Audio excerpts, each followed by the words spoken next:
ఇప్పుడు ఇందులో ఇంకో ఇష్యూ ఉంది. వాస్తవానికి ఇక్కడ ఒక రాష్ట్ర ప్రభుత్వం ఇంకా సోయికి వచ్చిందో లేదో నాకు తెలియదు, కానీ ఇంతసేపు గోదావరి నీళ్ళ మళ్లింపే అనుకుంటున్నాం. గోదావరి బనకచెర్ల ప్రాజెక్టులో కృష్ణా నీళ్ళ మళ్లింపు కూడా ఉంది. ఆంధ్రప్రదేశ్ ప్రభుత్వము కేంద్రానికి ఇచ్చినటువంటి ప్రిలిమినరీ ఫీజిబిలిటీ రిపోర్ట్లో వాళ్ళు చాలా స్పష్టంగా చెప్పారు, గోదావరి నీళ్ళు ఎత్తుకపోతాం, కృష్ణలో ఎప్పుడైనా నీళ్ళు వస్తే కృష్ణా నీళ్ళు కూడా మళ్ళీ ఇస్తాం. రెండు రాసిందల్లా. అంటే గోదావరి నీళ్ళలో తెలంగాణ గుండు కొట్టుడే, కృష్ణా నది నీళ్ళలో కూడా నాగార్జున సాగర్ కూడా లావట్కపోతామని చెప్పిండ్రు. That I will show. అందులో స్పష్టంగా మెన్షన్ చేయడం కూడా జరిగింది, మీకు అక్కడ చూపించడం జరుగుతూ ఉంది. అయితే దీంట్లో కూడా ఏంది, ఆంధ్రప్రదేశ్ నాగార్జున సాగర్ కుడి కాలువ నుంచి వాళ్ళు నాగార్జున సాగర్ కుడి కాలువ నుంచి ఏదైతే ఉందో 0 నుంచి 80 కిలోమీటర్ల వరకు ప్రస్తుతం ఉన్న కుడి కాలువను డబుల్ ద సైజ్ చేస్తారట. 2 అంతలు చేసి ఆ 80వ కిలోమీటర్ దగ్గర బొల్లపల్లి అనే రిజర్వాయర్ కడుతున్నాం.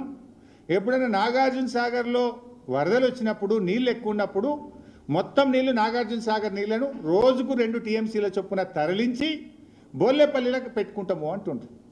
అంటే నాగార్జున సాగర్ కూడా ఖాళీ చేస్తారన్నట్టు. వరద పేరు మీద నాగార్జున సాగర్ను కూడా ఖాళీ చేస్తారు. ఇప్పటికే నాగార్జున సాగర్ ప్రాజెక్టు వీళ్ళ తెలివి తక్కువతనం వల్ల, తెలంగాణ ప్రభుత్వం యొక్క రేవంత్ రెడ్డి ప్రభుత్వం యొక్క చేతగానితనం వల్ల అది సిఆర్పిఎఫ్ చేతిలోకి వెళ్ళిపోయింది, తెలంగాణ చేతికి వెళ్ళి బయటకు పోయింది. ఇప్పుడు ఏంది, కృష్ణాలో ఎప్పుడైనా నీళ్ళు వస్తే నాగార్జున సాగర్కి వెళ్ళి రోజు 2 టీఎంసీలు తీసుకుపోయి బొల్లెపల్లిలో పెట్టుకుంటాం, ఆడ 150 టీఎంసీలు రిజర్వాయర్ కడతామంటారు. అంటే ఇటు కృష్ణ నీళ్ళు లావట్టుకపోతారు, కృష్ణలో నీళ్ళు లేవనుకో అటు గోదావరి నీళ్ళు లావట్టుకపోతారట. అంటే 2 రకాలుగా తెలంగాణకు దెబ్బ తగులుతుంది. ఏ రకంగా చూసినా గోదావరి బనకచెర్ల ప్రాజెక్టు తెలంగాణకు మరణ శాసనం కాబోతా ఉంది. మిస్టర్ రేవంత్ రెడ్డి, ఇప్పటికైనా నిజాయితీగా పోరాడు, చిల్లర రాజకీయాలు బంద్ చేయి. ఈ చిచోర రాజకీయాలు కాదు, రాష్ట్ర ప్రయోజనాలు ముఖ్యం. ముఖ్యమంత్రి పదవి ఉంటుంది పోతుంది, కానీ ద్రోహం చేయక. ఇప్పటికే నువ్వు తెలంగాణ ద్రోహివి అని నీకు ముద్రపడ్డది. తెలంగాణ ఉద్యమంలో ఎన్నడూ జై తెలంగాణ అనలే, ఎన్నడూ రాజీనామా చేయలే. చరిత్ర పుటల్లో నువ్వు ఎప్పటికీ తెలంగాణ ద్రోహివే. మరి ముఖ్యమంత్రిగా కూడా తెలంగాణ నీళ్లు ఆంధ్రాకు దారాదత్తం చేసి మరోసారి ద్రోహిగా చరిత్రలో మిగిలిపోకు. చిల్లర మాటలు మానేసి డెమోక్రటిక్గా రాష్ట్ర హక్కుల కోసం నిజాయితీగా పోరాడాలని మేము హితవు పలుకుతా ఉన్నాం. This is about to Banakacherla. ఇకపోతే రెండో విషయం, నిన్న మాట్లాడుతూ 299, 512 గురించి మాట్లాడాడు ముఖ్యమంత్రి. అసలు ఎంత బాధ కలుగుద్దంటే, ఇలాంటి వ్యక్తులు తెలంగాణకు ముఖ్యమంత్రి అయిందా అని ఒకసారి బాధ కలుగుతూ ఉంటుంది. నాకైతే అర్థం కాదు, ఎన్ని రోజులు అబద్ధాలతో బతుకుతావు రేవంత్ రెడ్డి గారు?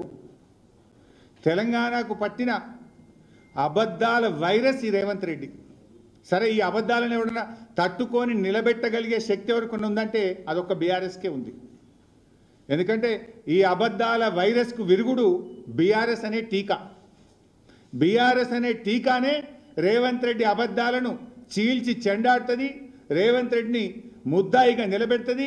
తెలంగాణ హక్కులు కాపాడగలిగేది ఒక బీఆర్ఎస్ మాత్రమే. ఎందుకంటే ఇలా బాధ కలిగేది ఏంటంటే, బయట వాళ్ళకు సద్దులు కడుతూ ఇంటి మనిషిపై నిందలేస్తున్నాడు. తెలంగాణ తెచ్చిన నాయకుడు కేసీఆర్. తెలంగాణ కోసం సెక్షన్ 3ని సాధించి 9 ఏళ్ళు కేంద్రం మీద పోరాడి ఒత్తిడి చేసి ఇలా కృష్ణానదిలో వాటా సాధించే ప్రయత్నం చేస్తుంటే కేసీఆర్, నువ్వు అలాంటి ఇంటి మనిషి కేసీఆర్ మీద నిందలేసే ప్రయత్నం చేస్తూ ఉన్నావు. అసలు నిన్న నువ్వు కేసీఆర్ మీద గన్ని వీడియోలు చూపించినావు, ఆ పేపర్ కటింగ్లు, వీడియోలు, నానా తంటాలు పడ్డావు. ఎక్కడన్నా బనకచెర్ల అనే పదం ఉందా? బనకచెర్ల ఒప్పందం ఉందా?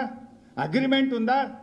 ఇప్పుడు నేను చూపించిన బనకచెర్ల ప్రాజెక్ట్ ఆపాలి అని కేంద్ర ప్రభుత్వానికి లేఖ రాసింది నేను చూపించిన. వరదలో 1950 టీఎంసీలు మా లెక్క అని కేసీఆర్ రాసిన లేఖ నేను చూపించిన. నువ్వు అంత చిల్లర రాజకీయాలు తప్ప ఒక్కటనే నిజాయితీ ఉందా? ఇవాళ నేనేమంటాడు, 299, 512 కేసీఆర్ సంతకం పెట్టిండు, హరీష్ రావు సంతకం పెట్టిండు అంటాడు. నేను అడుగుతున్నా, మిస్టర్ రేవంత్ రెడ్డి, ఎక్కడన్నా కేసీఆర్ హరీష్ రావు సంతకం పెట్టినట్టు చూపిస్తావా? నేను ముక్కు నేలకు రాస్తా, లేకపోతే నువ్వు రాస్తావా? అసలు నిజాయితీగా మాట్లాడు, వాస్తవాలు మాట్లాడు. శాశ్వత ఒప్పందం చేసుకున్నారట.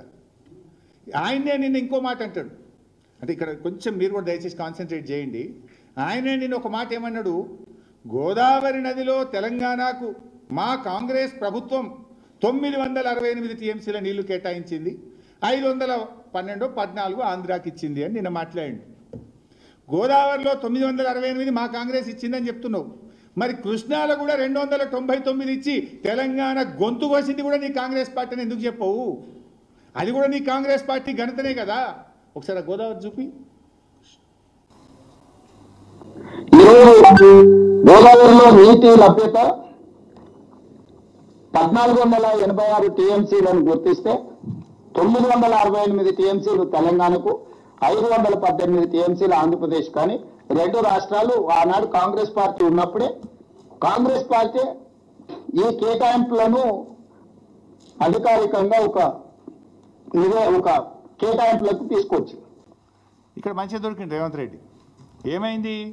గోదావరి ఇక్కడ మంచిగా దొరికింది 268 మా కాంగ్రెస్ పార్టీ ఇచ్చింది అన్నాడు. మరి అదే కాంగ్రెస్ పార్టీ కృష్ణాలో 299 ఇచ్చింది. ఈ 299 అనే మరణ శాసనం రాసిందే కాంగ్రెస్ పార్టీ. ఈ రాచపుండుకు కారణమే కాంగ్రెస్ పార్టీ. మిస్టర్ రేవంత్ రెడ్డి, అదెందుకో దాస్తావు? That I will show you now. Apex committee పెట్టు. మన ఏది అపెక్స్ కాదు, సారీ, 26 జూన్ 2015 ఢిల్లీలో ministry of water resource meeting agenda 1 పెట్టినా కదా, రైట్. కాంగ్రెస్ పార్టీ ఇచ్చింది అని ఆ మినిట్స్, ఇది నాది కాదు కాగితం, కేంద్ర ప్రభుత్వము government of India ministry of water resources 26 June 2015 ఢిల్లీలో జరిగిన సమావేశం ఇది. ఇందులో